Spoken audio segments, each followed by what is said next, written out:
Bem-vindos ao Derebate, é o nosso espaço dedicado ao diálogo intelectual rigoroso e, à exploração de múltiplas perspectivas sobre questões fundamentais. Eu quero que vocês imaginem a seguinte cena. Você está dirigindo sozinho, de madrugada, numa estrada. A clássica estrada escura. Exato. Cercada por florestas, é uma noite completamente sem lua, os faróis mal conseguem romper a escuridão, o silêncio é absoluto. E aí, de repente, uma voz irrompe na sua cabeça. Ou impulso muscular, né? Sim, algo inexplicável que grita uma ordem super clara. Pare o carro agora. Você pisa no freio, o coração dispara. Com certeza. E quando a poeira baixa, a poucos metros ali do capô do seu carro, logo depois de uma curva cega, tem o tronco de uma árvore imensa. Não tinha ângulo, não tinha luz, nem linha de visão para detectar aquilo. Caramba. É assustador. E a pergunta que a gente faz hoje é, o que ou quem apertou o freio por você? O material de origem que orienta a nossa discussão explora exatamente a mecânica dessa nossa voz interior. E o cerne da nossa divergência hoje repousa em interpretar a origem desse fenômeno. Exatamente. Eu defenderei que o texto aponta de forma inegável para a existência de uma inteligência invisível. Alguma coisa, metafísica e externa ao nosso ego, que ativamente nos monitora e nos protege do impacto na escuridão. E eu vou trazer uma leitura, muito mais ancorada nos mecanismos internos da consciência. Eu vou argumentar que o texto, apesar de usar essa superfície de analogias místicas, ele descreve um fenômeno de profundo autodomínio psicológico.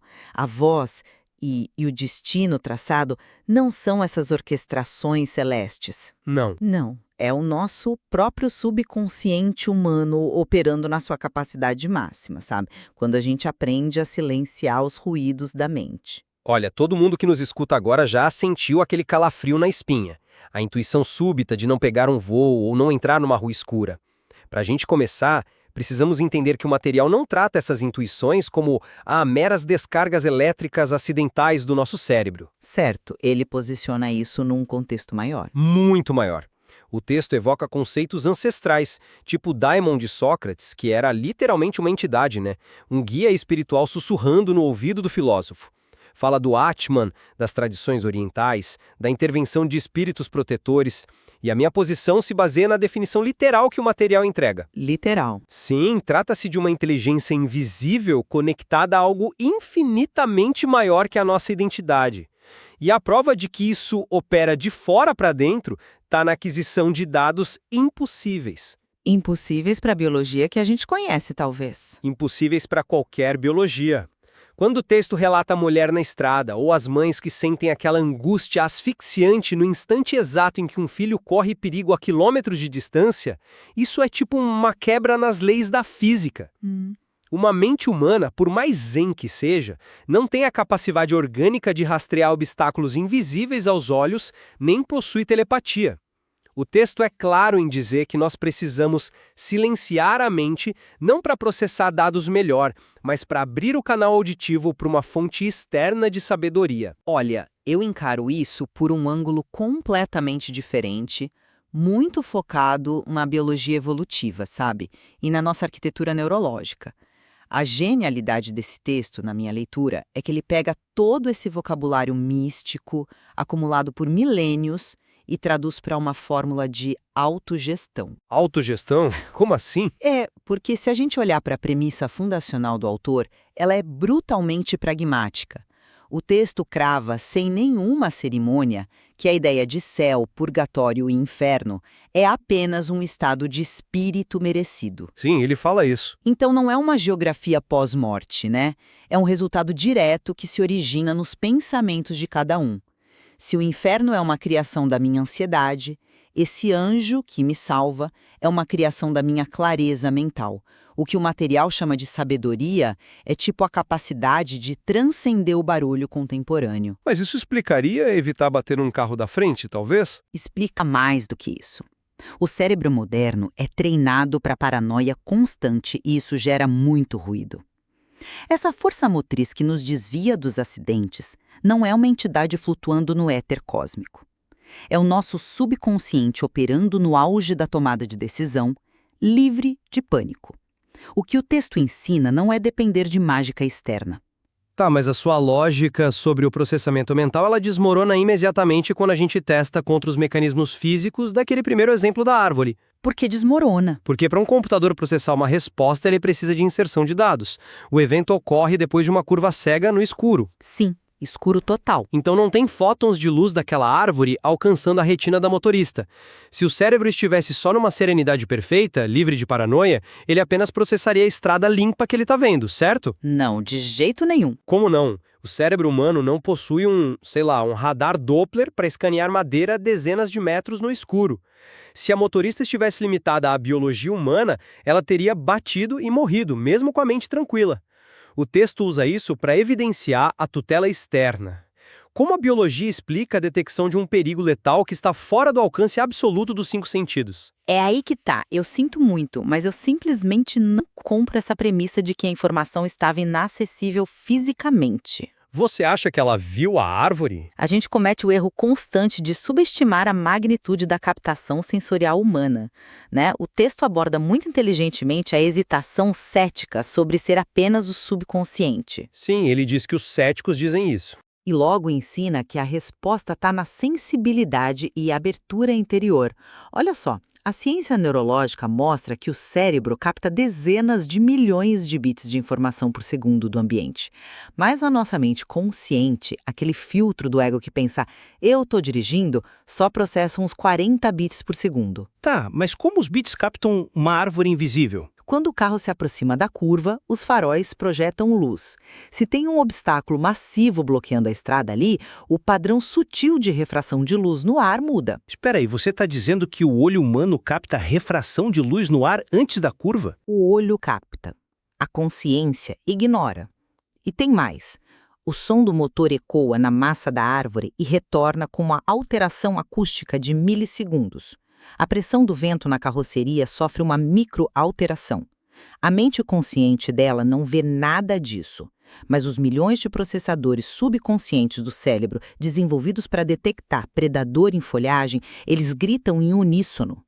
É uma tese muito engenhosa. Transforma a intuição num supercomputador de acústica. E é isso que nós somos. E o cérebro usa o artifício mais rápido que tem para gerar a ação. Ele formula o sinal como uma voz que diz, pare. Não quebra a física, é a nossa biologia sem amarras. Se você está pensando em boleto, os seus 50 bits estão ocupados e você bate. Ok, eu entendo a mecânica de sobrevivência primitiva. Mas o texto fornece um segundo cenário que neutraliza completamente essa explicação. Qual?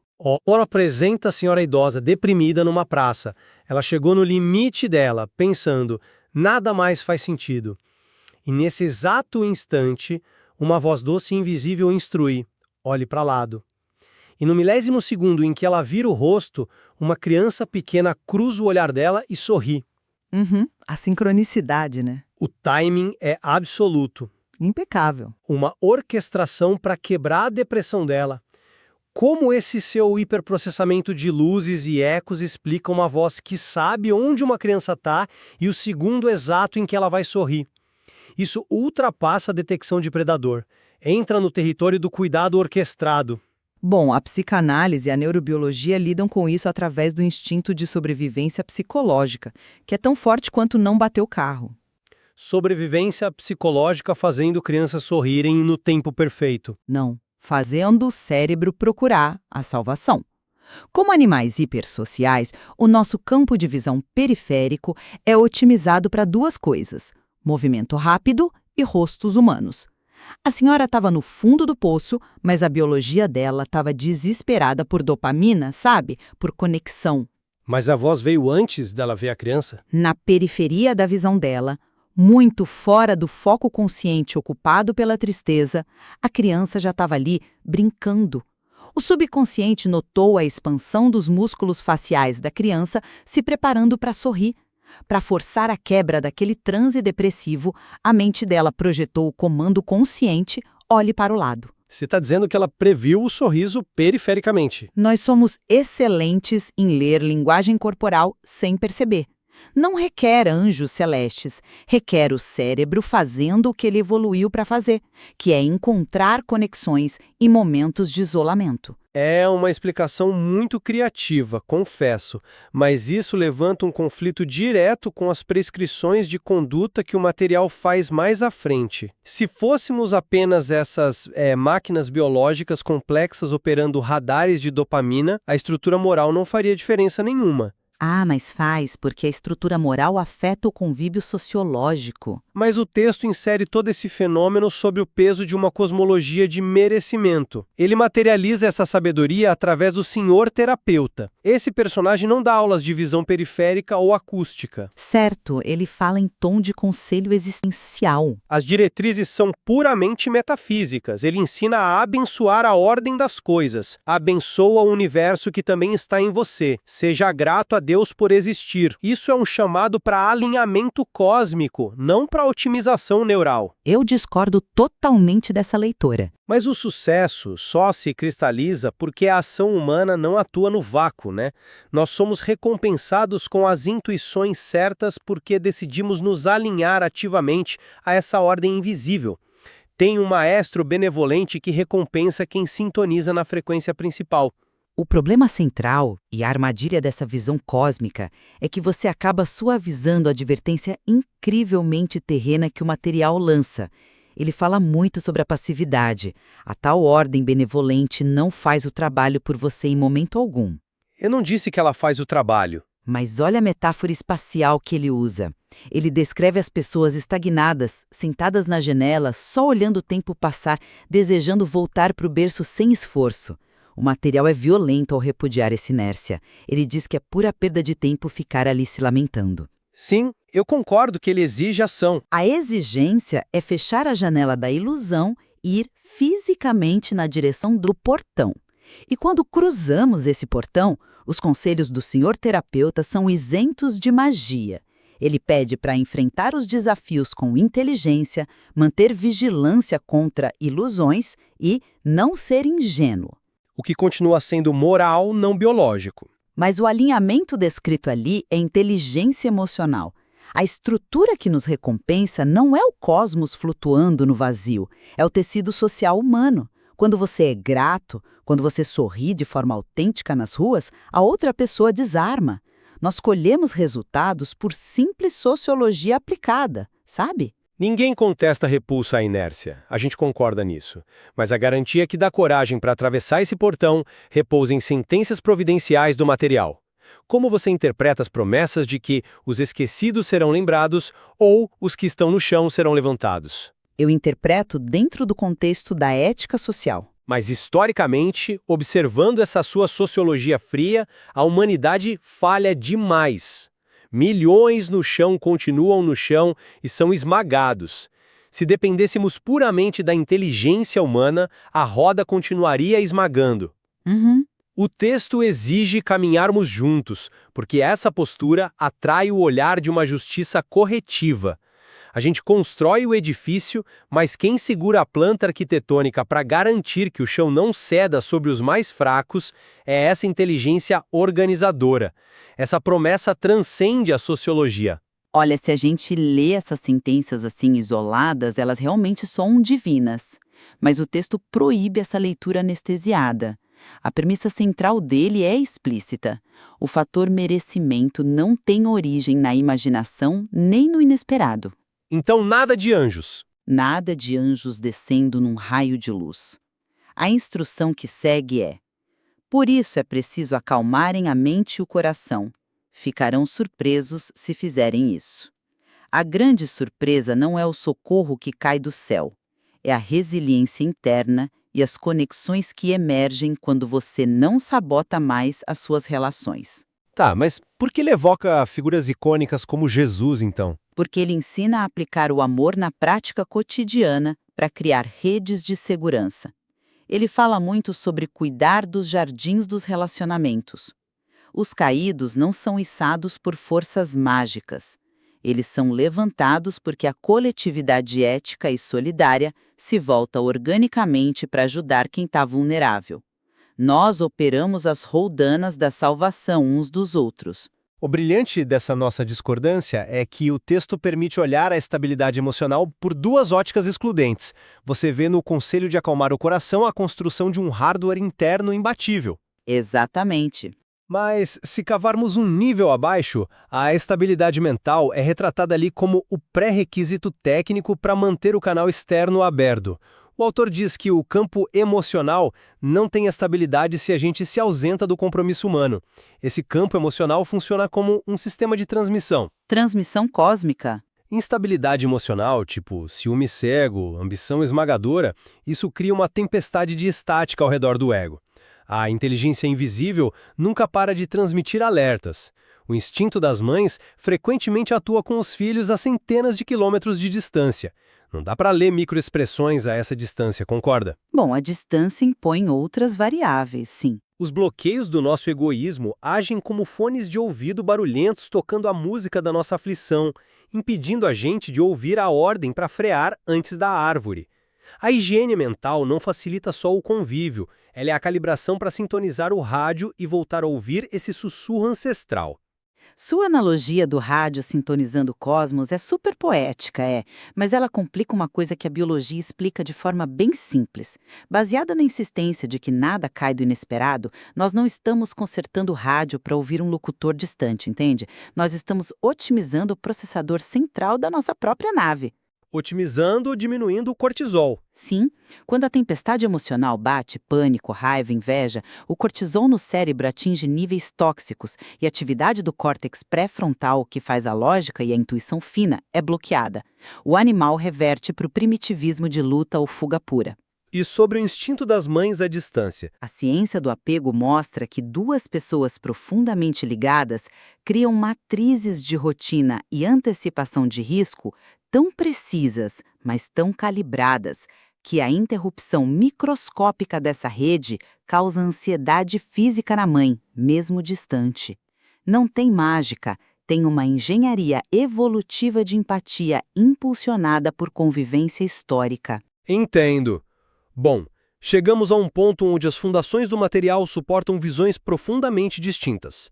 Ao analisar a totalidade narrativa do texto, a minha leitura permanece ancorada na inegável existência dessa força orientadora que ultrapassa só a biologia. E a sociologia também. Sim. Seja na detecção impossível de um obstáculo fatal na escuridão absoluta ou nessa sincronização piedosa de uma voz consoladora e o sorriso imediato de uma criança. As evidências apontam para uma sabedoria maior que supervisiona os nossos passos. O texto é um monumento à presença viva dos que intercedem por nós. E da perspectiva das dinâmicas internas, o material resiste como um dos mais, formidáveis manuais sobre a inesgotável resiliência humana. Ele não dá desculpa para terceirizar a culpa ou o sucesso para os espíritos. Ele cobra muita responsabilidade, isso é verdade. Muita. Ele estabelece firmemente que a prosperidade afetiva emerge direto da oficina do autodomínio e das escolhas éticas diárias. Ao nos forçar a levantar da inércia frente àquela janela e andar em direção aos portões do mundo real, a obra nos transforma em arquitetos soberanos dos nossos merecidos destinos. Sabe que, mesmo partindo de cosmologias literalmente opostas, tem uma intersecção muito nítida que não dá pra gente ignorar aqui.